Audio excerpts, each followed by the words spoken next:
Do you ever wonder why some photographers keep improving while others stay stuck, even with the same camera? Here's the secret. It's not about gear, it's about habits. Have you got a minute? Let's educate, inspire, and empower your photography, one 60-second tip at a time.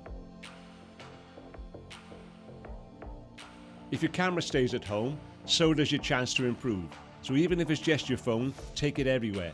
Opportunities don't announce themselves, they flash by in a moment. A shadow, a smile, a splash of light, be ready and you'll catch it.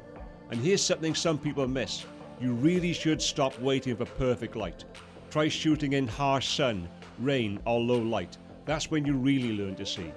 You'll start finding reflections, shadows, textures, and you'll grow faster than anyone waiting for golden hour. So next time you head out, don't wait for perfection.